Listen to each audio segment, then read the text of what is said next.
Hello student, good morning. આપણે last video લેક્ચરની અંદર આપણે જે ઇન્ક્રીઝ ઇન મેઇન પાવર અને ઇક્વિપમેન્ટ ઇફિશિયન્સી છે, જેની અંદર આપણે ટૂલ્સ જે improve to efficiency of equipment એ જોયા હતા. ઓકે છે, કેવી રીતે આપણે મશીનનો યુઝ કરવો જોઈએ એ બધું.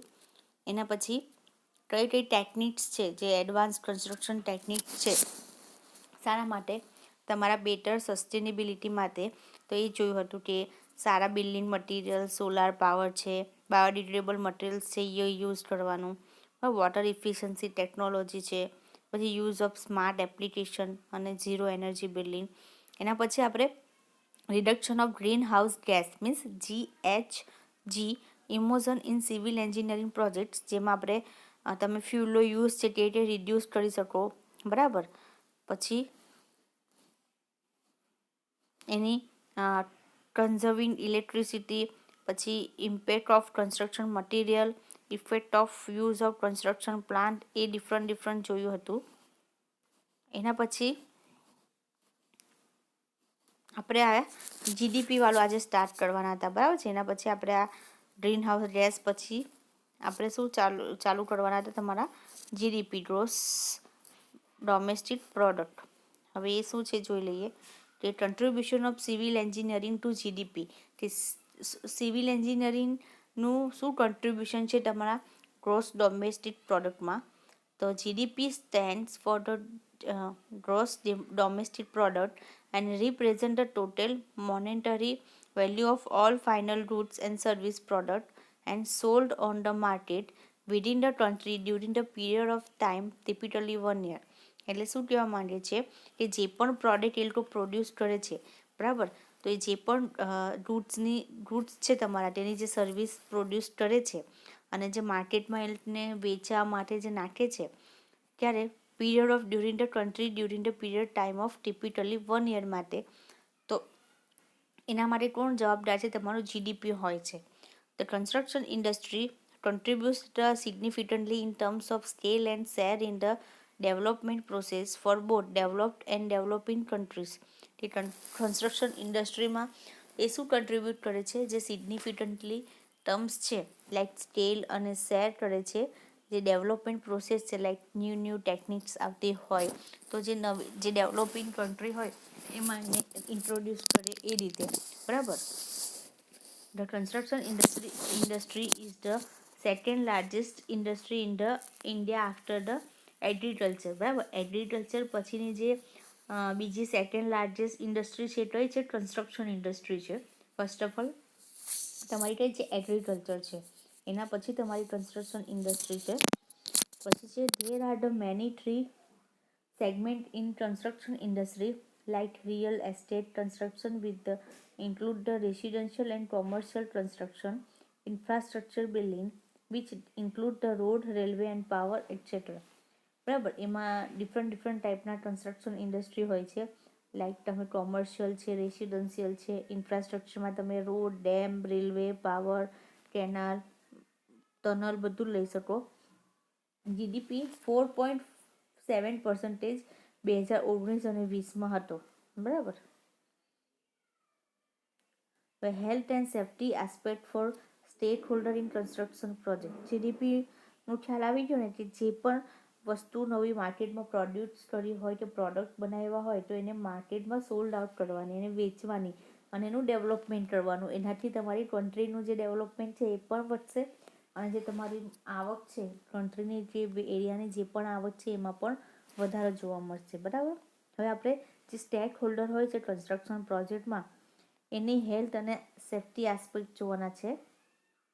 A stakeholder as a defined by the Project Management Institute 2001 is any person, group of organization who can be positively or negatively impaired by or causes an impact on an action or activity propose. Means જેટલા પણ તમારા project સાથે લોકો જોડાયેલા હોય, like organisation હોય કે કોઈ પણ હોય, તો એનો બધાનો કેવો તમારો પોઝિટિવ નેગેટિવ બધું ઇમ્પેક્ટ પડતું હોય. સ્ટેક હોલ્ડર મીન્સ જેટલા લોકો એમાં કામ કરતા હોય, જેના થ્રુ તમને તે મળી આવતું હોય, એ બધાને સ્ટેક હોલ્ડર્સ કહેવામાં આવે છે, બરાબર. એ બધાનું પોઝિટિવ નેગેટિવ બધા કારણસર જે ઇમ્પેક્ટ પડતું હોય છે કોઈ પણ એક્ટિવિટી કે પ્રપોઝલ પર એ રીતે. The four main stakeholder are the government, client, contractor અને એમ્પ્લોય. આ તમારા મેઇન સ્ટેક હોલ્ડર્સ છે કોના? તમારા કન્સ્ટ્રક્શન પ્રોજેક્ટના. કે ગવર્મેન્ટ કેવી રીતે કે કોઈ પણ પ્રોજેક્ટને સક્સેસફુલ બનાવવો હોય તો ફર્સ્ટ ઓફ ઓલ આપણે તો જે એરિયામાં બનાવવાનો હોય તો એ એરિયા વાઇઝ તમારે એની પરમિશન લેવી પડે. અમુક લિમિટેશન હોય, અમુક વસ્તુની પરમિશન લેવી પડે, બરાબર? તો government. Second one is the client. એટલે જેના થ્રુ તમને એ પ્રોજેક્ટ બનાવવાનો ચાન્સ મળે છે, જે ક્લાયન્ટ હોય છે તે ઓનર કહી શકો એને. પછી કોન્ટ્રાક્ટર, કે જે પણ એનું બાંધકામ જે પ્રમાણે આપણે પ્રોજેક્ટ રિક્વાયરમેન્ટ છે તો એ કોણ કેવી રીતે કોણ બનાવી શકે? કોન્ટ્રાક્ટર એ રીતે. અને એમ્પ્લોય કે જેટલા બી એ પ્રોજેક્ટ સાથે જોડાયેલા હોય છે લોકો, એન્જિનિયર, મેનેજર, લેબર, બરાબર, એ બધા એમ્પ્લોય હોય છે જે તમારા આખા પ્રોજેક્ટને સક્સેસફુલ બનાવવા માટે ઇમ્પોર્ટન્સ હોય છે. એટલે આ મેઇન તમારા 4 સ્ટેક હોલ્ડર્સ છે. ફર્સ્ટ ઓફ ઓલ આમાં ગવર્મેન્ટનું આમાં ડિટેલ્સમાં આપ્યું છે એ જોઈ લઈએ. Governments are major employers, policy makers and regulators and have a leadership role in the preventing work related death, injury and disease through promoting, uh, legislating and enforcing H&S requirements. Is a policy maker.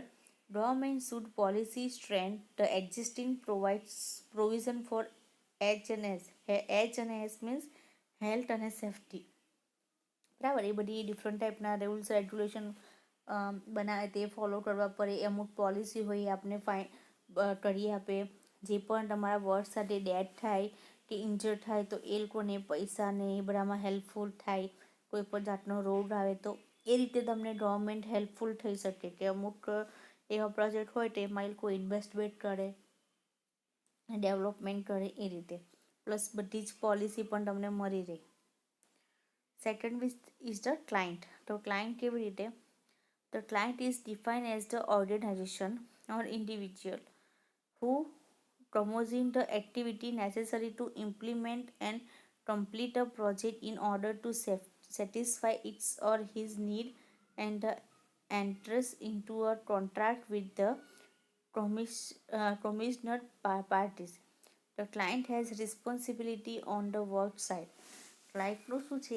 A organisation છે જે આખો પ્રોજેક્ટને create કરવામાં helpful થાય છે. Like શું એને જરૂરી છે, કઈ વસ્તુ ક્યાં જરૂરી છે, ક્યાં બનાવવા જરૂરી છે.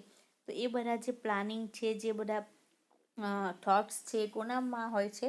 તમારા ક્લાયન્ટમાં હોય છે, બરાબર. એટલે એ તમારા મેઇન કહેવાય કે તમે એના થ્રુ તમને કોઈ પ્રોજેક્ટ મળી શકે એ રીતે. અને એની રિસ્પોન્સિબિલિટી હોય છે કે તમારે સાઇટ ઉપર કામ કરાવવાનું. પછી third one is the contractor. તો એ કેવી રીતે થાય? એ સ્ટેક હોલ્ડરમાં મેઇન છે. A contractor may be a person or group of person or company with the formal contract to undertake the construction. Contract એટલે શું? જે બી તમે પ્લાનિંગ આપ્યું છે, જેમાં જે તમારી રિક્વાયરમેન્ટ્સ છે એ બધી ફૂલફિલ તમને કરી આપે. એ પ્રમાણે તમને એ વસ્તુ બનાવી આપે, બરાબર. એટલે કન્સ્ટ્રક્શન કરી આપે. Contractor may be responsible for supplying labour and material and providing and overseeing the staff is needed. બરાબર. એ શું સપ્લાય કરશે? તમને જેટલા લેબરની જરૂર હશે, મટીરિયલની જરૂર હશે, જે સ્ટાફની જરૂર હશે એ બધું તમને સપ્લાય કરી આપશે અને ત્યાં જરૂરિયાતના સ્તરે પ્રોવાઈડ કરશે. The contractor should provide a clean and safe working environment for his employee. જેટલા પણ લોકો એની સાથે કામ કરતા હોય છે એના માટે સેફ અને સારું એન્વાયરમેન્ટ રહે એવી કન્ડિશન પ્રોવાઈડ કરી આપશે, બરાબર. પછી છે the employee. Employees are the ensure that they put on the appropriate personal protective equipment for everyone. જેટલા પણ એમ્પ્લોયમેન્ટ હોય છે એ પોતાનું 100% આપે છે. જે પણ તમને જે પ્રમાણે તમે એને કામ થયું એ પ્રમાણે તમને કામ પૂરું પાડી આપે છે, બરાબર. આમાં લખ્યું છે કે appropriate personal protective equipment for every work, બધા જ કામ માટે એ રીતે. Worker have a health and safety responsibility on site as they are the most likely to be involved in an accident. They also have the duty to health and safety. બરાબર, એ લોકોની જવાબદારી હોય છે કે એ લોકોને સારી રીતે હેલ્થ અને સેફ્ટી પ્રોવાઈડ કરવાની. કોઈ બી સાઇટ ઉપર કોઈ પણ જાતનું જે પણ વસ્તુ તમારે એમને પ્રોવાઈડ કરવા જોઈએ એ પ્રોવાઈડ કરવાની એ રીતે. હવે છે sustainability during the project development. હવે સસ્ટેનેબિલિટી તમે ત્યારે પ્રોજેક્ટ ડેવલપમેન્ટ માટે શું છે એ બરાબર તમને ખ્યાલ આવ્યું કે આટલા સ્ટેક હોલ્ડર હોય ને શું કામ લાગે. હવે છે sustainability during the project development. Sustainability is the critical business focus and sustainable project management require looking at the project in whole new way. Sustainability એટલે શું? હવે લાઈક જે પ્રમાણે એન્વાયરમેન્ટ હોય, જે પ્રમાણે વેધર હોય, જે પ્રમાણે હાલમાં જે શું કહેવાય જે ડિમાન્ડ હોય એને એ રીતે જોવાનું. કોઈ બી પ્રોજેક્ટ હોય, હું કોઈ પણ પ્રોજેક્ટ બનાવું બરાબર, તો હમણાં કઈ નવી ટેકનોલોજી કરાય છે, હમણાં કઈ વસ્તુની મહત્ત્વ વધારે છે, ઇમ્પોર્ટન્સ છે, કોની પાછળ લોકો વધારે ઇન્વેસ્ટમેન્ટ કરવામાં ઈચ્છે છે બરાબર છે, એ રીતે વિચારવામાં આવે છે બરાબર. એટલે જે તમારો સસ્ટેનેબિલિટીનો છે મેઇન ફોકસ છે કોના ઉપર છે કે કઈ વસ્તુ ઉપર કઈ વસ્તુ હાલમાં જરૂરી છે એ રીતે બરાબર. Responsibility four economic sustainability means moving beyond the simple ROI, return of investment for the project and ensuring that it is fits into the overall strategy of the firm. Ensuring the project is social sustainable involves reflecting on organizational culture, structure and process, existing human resource skill and personal practice both inside the firm and throughout the value chain. એટલે કોઈ પણ લોકો હોય બરાબર, તો એ કેવું હોવું જોઈએ, કોના પર રિફ્લેક્ટ થવું જોઈએ, તમારા ઓર્ગેનાઇઝેશનના કલ્ચર ઉપર, સ્ટ્રક્ચર પર, પ્રોસેસ ઉપર. જેટલા પણ લોકો કામ કરે છે એ લોકોની સ્કિલ, એ લોકોનું કેવી પ્રેક્ટિસ છે, બંને સાઈડ, અંદરની સાઈડ અને બહાર બંનેની સાઈડ પર હોવું જોઈએ. કોઈ પણ ચેઇન હોય, હવે કેવું હોય કે એક પ્રોજેક્ટ હોય એની સાથે બહુ બધા લોકો જોડાયેલા હોય, એને શું કહેવામાં આવે, ચેઇન કહેવામાં આવે કે ઓનરથી લઈને જે નાનામાં નાના જે લેબર હોય બધા જ તમારા પ્રોજેક્ટ સાથે જોડાયેલા હોય એ રીતે. Reaching towards the environmental sustainability require mature evaluation of capital equipments and facility requirements, use of resource, purchasing practice, contract management and industry standards. એટલે જે પણ લોકોને રિક્વાયરમેન્ટ હોય, જે ફેસિલિટી આપવાની હોય એ બધી તમારે પ્રોવાઈડ કરવાની. રિક્વાયરમેન્ટ્સ હોય જે પ્રમાણે જેટલા પણ રિસોર્સ યુઝ કરવા જેવા હોય એ બધા રિસોર્સ યુઝ કરવાના. જે વસ્તુ પરસ્યુઇંગ કરવા જેવી તો એ કરવાની. મેનેજમેન્ટ પ્રોપર કરવાનું બરાબર. એ રીતે એને શું કહેવામાં આવે છે, સસ્ટેનેબલ પ્રોજેક્ટ ડેવલપમેન્ટ કહેવામાં આવે છે. ઓકે, એટલે તમારો અહીંયા 6 મોડ્યુલ છે એ પણ પૂરું થાય છે. આપણે આ આખા મોડ્યુલની અંદર આપણે પૂરેપૂરું સસ્ટેનેબિલિટી વિશે જોયું કે કેવી રીતે તમે પ્રોજેક્ટને ડેવલપમેન્ટ કરી શકો, નવી નવી ટેકનિક્સ કઈ આવી છે, કયા મટીરિયલ યુઝ કરી શકો. એના પછી શું જોયું કે કેવી રીતે તમે મેઇન પાવરને બધી પ્રોડક્ટિવિટી યુઝ કરી શકો, કયા કયા સ્ટેક હોલ્ડર્સ આવે છે તમારા પ્રોજેક્ટની અંદર બરાબર. એવા કયા કયા નવા પ્રોજેક્ટ્સ છે, એવા કન્સ્ટ્રક્શનના જેવા પ્રોજેક્ટ છે જેના ઉપર તમે કામ કરી શકો છો બરાબર. હજી આપણે નવા જે પ્રોજેક્ટ છે લાઈક લીન કન્સ્ટ્રક્શન છે એ રીતે કે લીન કન્સ્ટ્રક્શનમાં કેવું હોય કે બધા જ જેટલા બી પ્રોજેક્ટના જેટલા કામ હોય એકબીજા સાથે કનેક્ટેડ હોય. જેમ કનેક્ટેડ વધારે તેમ તમે કામ ઇઝીલી કરી શકો એ પ્રમાણે ખ્યાલ આવી ગયો. પ્લસ કન્સ્ટ્રક્શન ઇન્ડસ્ટ્રી જીડીપીમાં શું ઇન્વેસ્ટમેન્ટ કરે છે એ રીતે, કારણ કે કોઈ પણ સિટીનું ડેવલપમેન્ટ હશે તો એની કોના થ્રુ, કન્સ્ટ્રક્શન થ્રુ દ્વારા જેનું ડેવલપમેન્ટ હશે તો એ કન્ટ્રીનું પણ ડેવલપમેન્ટ થાય, પ્લસ જે ઇન્કમ છે તેમાં પણ વધારો થાય. ઓકે, એટલે આખા મોડ્યુલમાં કંઈક ખ્યાલ આવ્યો હોય તો પૂછી લેજો બરાબર છે. આ બધી પીડીએફ અને જે પણ પીપીટી છે એ હું તમને ગ્રુપમાં સેન્ડ કરી આપીશ. ઓકે, એટલે આપણા ટોટલ 2, 3rd, 5th અને 6th ટોટલ 4 મોડ્યુલ કમ્પ્લીટ છે. Okay, thank you.